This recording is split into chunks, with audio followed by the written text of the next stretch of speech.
नमस्कार. मी अशोक के पगारिया. सगळ्यांचं म्हणण्याप्रमाणे मी आज ज्योतिषशास्त्र आणि वास्तुशास्त्रामध्ये सगळ्यांना माहीत आहे माझं नाव आहे.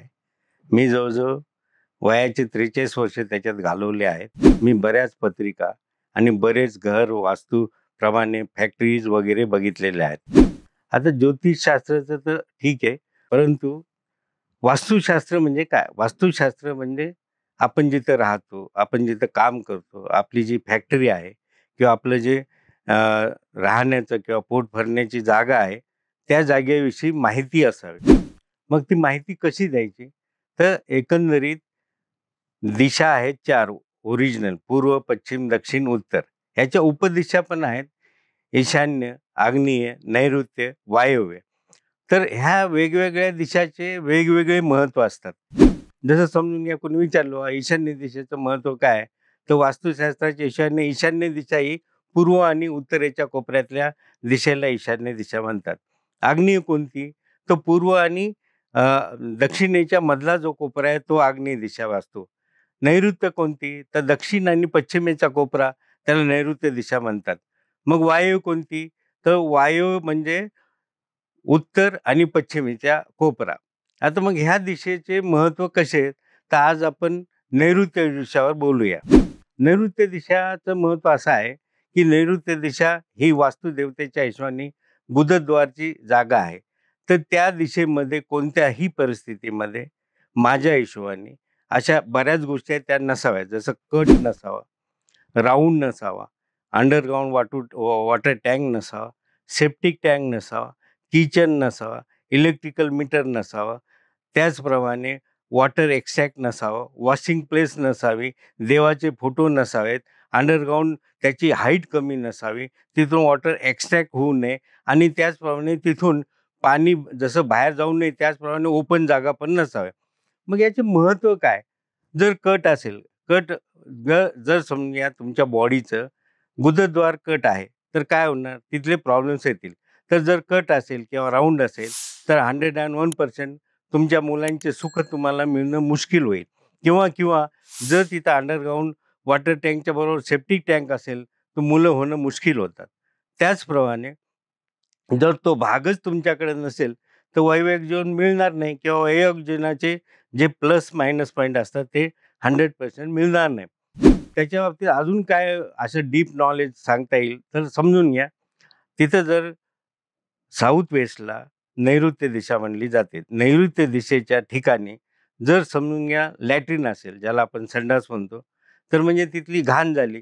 मग एखाद्या वेळेस तिथले कॅरेक्टर किंवा तिथले पर्सनल लाईफ किंवा तिथलं सेक्शुअल लाईफ हे 100% बिघडणार म्हणजे बिघडणार. जर त्या ठिकाणी लॅट्रिनच्या सोबत वॉशरूम आहे आणि घर सगळीकडनं छान आहे, तर त्या ठिकाणी मुलं भले बी-ई असो, एम-ई असो किंवा मग त्यांचं कॅरेक्टर, स्टेटस, त्या फॅमिलीचे बॅकग्राऊंड, त्या फॅमिलीचे पब्लिकमधले रिलेशन किती छान असलं, मुलांचे लग्न होत नाहीत, असं मी बऱ्याच ठिकाणी बघितलेलं आहे. पण ते घर सोडलं, की मुलांच्या लग्नाच्या बाबतीत चांगल्या गोष्टी मी बघितलेल्या आहे. दुसरी अजून एक महत्त्वाची गोष्ट आहे, जर तिथं देवाचे फोटो असतील किंवा देवघर असेल, मग परत झालं ते सेक्सची जागा आहे किंवा ते गुरुद्वारची जागा आहे, तिथं देवाला स्थानच नसतं.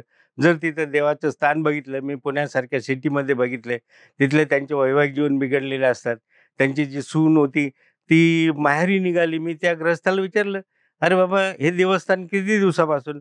म्हणे, "सर, आम्हाला आता घर चेंज करायचं होतं, म्हणून आम्ही इथं ठेवलं." म्हणलं, "त्याच्यानंतर तुमच्या मुलाच्या किंवा तुमच्या पर्सनल लाईफमध्ये काय प्रॉब्लेम?" म्हणे, "माझी सून निघून गेली." मी त्यांना म्हणलं, "हे हटवा." तर त्यांना ते पटलं नाही. परंतु त्याच्या मुलांनी हट्ट केल्यावर ते हटवलं. त्याचे प्लस पॉइंट त्यांना दिसायला लागले. जर तिथं किचन असेल किंवा इलेक्ट्रिकल मीटर असेल, आता किचन आणि इलेक्ट्रिकल मीटर हे दोन्ही कशा आग देणाऱ्या गोष्टी आहेत. जसं electric, electronics, engineering, atom, petroleum product, gas हे सगळ्या आगच्या गोष्टी जर तिथं असतील, तर 1000% जर किचन तिथं असेल, दूध उतू येतं, स्वयंपाक 100% बिघडतो. त्यानंतर कितीही ती सुगरण असेल, तरी तिथं टाईमावर लोकं जेवण करत नसतात. त्यांना कोणत्याही परिस्थितीने जर त्याच्या आवडीची भाजी केली असेल त्याच्या बायकोनी, तर त्याचा फोन येतो, "मी बाहेर जेवायला जाणार आहे." किंवा अगदी घरात 5-5 सुना असल्या, तरी दूध उतू जातच. हे बरेच अनुभव त्याच्या बाबतीत मला आहेत. म्हणून जनरली किचन त्या साईडला नसावं. आता त्याचप्रमाणे जर एक्सटेन्शन असेल म्हणजे तो भाग साऊथ वेस्टचा म्हणजे नैऋत्य दिशा वाढलेली असेल तर काय होईल? जनरली कोर्ट मॅटर होतातच त्या ठिकाणी, असे माझे बरेच अनुभव आहे. आणि ज्यांचे कोर्ट मॅटर आहेत सध्या त्यांनी बघावं, एक तर साऊथ वेस्ट वाढलेली असते किंवा ती टिल्ट झालेली असते. म्हणून ती जर बंद केली किंवा ती जर कमी केली किंवा तो भाग जर कट केला तर त्यांचे सोल्युशन निघायची पोझिशन तिथे येते. त्याचप्रमाणे साऊथ वेस्ट हा ॲडमिनिस्ट्रेशनचा एक महत्त्वाचा भाग आहे. जर पर्सनल लाईफ तुमचं चांगलं असेल तर तुम्ही तुमच्या बायकोबरोबर व्यवस्थित स्वयंपाक करू शकतात. म्हणून जनरली झोपताना माणसांनी, जे कपल असतात, ज्यांचं पर्सनल लाईफ आहे, ज्यांना सेक्शुअल लाईफ आहे, त्यांनी साऊथ वेस्टलाच झोपावं आणि दक्षिणेला डोकं करून झोपावं. त्याचे कारण वेगळे आहेत. कारण पूर्वेला डोकं केलं तर काय होईल? दक्षिणेला डोकं केलं तर काय होईल? याचे अलग-अलग सिस्टीम आहेत. जसं समजून घ्या दक्षिणेला डोकं केलं तर आपले जे रोटेशन असतं, त्या रोटेशनप्रमाणे जर समजून घ्या हा पेन आहे, हा पूर्वेला तोंड करून आहे. तो असा फिरतो, कधी दक्षिणायन होतो, कधी उत्तरायण होतं, तर आपली बॉडी तशी फिरते. पण जर तो साऊथला असेल, तर त्याचं डोकं आणि त्याची बॉडी अशी फिरायला लागते. The concentration will be in your stomach and sexual organ. म्हणजे दक्षिणेला डोकं करून जे कपल झोपतात त्यांचं पर्सनल लाईफ छान असतं, त्यांचं सेक्शुअल लाईफ छान असतं. त्यांना पोराबाळाच्या हिशोबाने पोझिशन चांगली येते. त्या ठिकाणी जर तुम्ही पैसे ठेवले तर काय होईल? आता ते स्थिर होण्याची गोष्ट आहे. पैसे स्थिर होऊन काय करणार हो? पैसे कधीही साधू चालता राहो, पाणी बहता रहना और पैसा घुमता रहना असं म्हणलं जातं. म्हणून जर तिथं पैसे ठेवले तर ते सडतात, त्याला वाळवी लागते. असे बऱ्याच मी ठिकाणी बघितलेलं आहे. म्हणून जनरली त्या ठिकाणी देवस्थान नाही, पैशाचं स्थान नाही, फक्त ते वैवाहिक जीवनाचं स्थान आहे. किंवा कंटिन्युअस तुम्हाला बसायचं असेल, काही काम करायचं असेल आणि तुमचा जर चेहरा म्हणजे फेसिंग टू ईस्ट असेल तर 100% तुम्हाला तिथं कंटिन्युअस काम करता येतं किंवा बसता येतं. बऱ्याच गोष्टी आहेत तिथं, की आपल्याला त्याच्यात डिटेल सांगता येतील. तिथं आरसा लावणे. आरसा लावल्याने काय होतं? रिफ्लेक्शन्स होतात. कारण समजा तुम्ही आरसा लावला तर you will assume that there is big hall or there is big again all that things. पण ते अझम्पशन होतं. म्हणून जनरली साऊथला किंवा वेस्टला आरसा लावू देत नाहीत. तिथं परत किचन नसावा. तिथं इलेक्ट्रिकल असेल तर कुठेही तुम्ही आग लागली, शॉर्ट सर्किट, तर सहज तिथं बघा तुम्हाला 100% साऊथ वेस्टला एखादा स्विच बोर्ड असतो किंवा इलेक्ट्रिकलचा एखादा पॉइंट असतो. त्यामुळे साऊथ वेस्ट हे एवढं खतरनाक आहे, तेवढं छान पण आहे. कारण ते वैवाहिक जीवन देतं, त्याचे स्टेटस देतं. साऊथ वेस्टचा कॉर्नर जर डीप डीप असेल किंवा म्हणजे साऊथ वेस्टची उंची कमी असेल, जर नॉर्थची साईड किंवा पूर्वेची उंची असेल, तिथं जनरली ती प्रॉपर्टी बाईच्या नावावर असते. म्हणून साऊथ वेस्टची उंची किंवा ज्याला नैऋत्य दिशेची उंची जास्त पाहिजे. त्याचप्रमाणे साऊथ वेस्ट जर डाऊन असेल आणि जर त्याच साईडला स्लोप असेल, तर त्या घरात दर 3 वर्षांनी फायनान्शियली किंवा मेंटली प्रॉब्लेम्स येतात. पर्सनल लाईफ डिस्टर्ब होतं, सायकॉलॉजिकली परेशानी येते आणि त्या घरात फायनान्सचा मेन मायनस पॉइंट येतो. दर 3 वर्षांनी ते प्रॉब्लेम येतात, येतात, येतात. याला काही ऑरच नाही. जनरली बऱ्याच ज्योतिषांकडं किंवा वास्तुशास्त्रांकडे गेले तर ते म्हणतात, "बुवा इथं असं करा, तसं करा." मी असं म्हणेन, आता तिथं समजून घ्या काही तुम्ही आर्टिफिशियल काही गोष्टी लावल्या तर दॅट विल बी अझम्पशन. परंतु कोणत्याही परिस्थितीत त्या ठिकाणी समजून घ्या स्लोप असेल, तर स्लोप ठेवायचाच नाही, तो स्लोप काढायचा. तिथली हाईट उंच करायची. कधी-कधी असे घर असतात आणि मागच्या साईडला साऊथ वेस्ट साईड डाऊन असते. तेव्हा मागून जर त्याच्यावर आपण उंची केली आणि ह्या साईडनी उंची करून पत्र्याचा स्लोप जर उत्तरेकडे किंवा पूर्वेकडे केला तरी तिथल्या पर्सनल लाईफ किंवा मुलांच्या बाबतीमध्ये पॉझिटिव्हनेस येतं. जर साऊथ वेस्ट साईड डाऊन असेल तर जनरली वडिलाचं आणि मुलाचं पटत नाही. साऊथ वेस्ट साईड जर तिथं डाऊनच्या साईड संडास बाथरूम असतील तर ते मुलं आई-वडिलापासून लांब राहतात. असे बरेच मला उदाहरणं दिसलेत, बघितलेत आणि मी त्यांच्या ॲडजस्टमेंट केल्या आणि त्यांना त्याचे प्लस पॉइंट पण दिसलेले आहेत. त्याचप्रमाणे साऊथ वेस्ट साईड ही जशी नैऋत्य दिशा म्हणली जाते, त्या ठिकाणी महत्त्वाची गोष्ट तो कॉर्नर बाहेर निघू नये. कारण तो जर कॉर्नर निघाला तर परत एक्सटेन्शन झालं. कधी-कधी काय लोकं काय करतात किंवा साऊथ वेस्टला दुकान टाकलं. आता दुकान टाकलं म्हणजे काय करतात ते साऊथ वेस्ट तो आतून कट करतात आणि दुकानाला बाहेरून गेट करतात. म्हणजे त्या ठिकाणी परत काय झालंय, की तुम्ही साऊथ वेस्ट तुमच्या शरीराचा म्हणा किंवा तुमच्या बॉडीचा म्हणा किंवा तुमच्या घराचा कट केला. म्हणजे तुमचं सेक्शुअल ऑर्गन कट झालं. तेव्हा भलेही दुकान चांगलं चालत असेल, परंतु त्या ठिकाणी कोणत्याही परिस्थितीत मी फेल्युअर झालेले बघितलेत.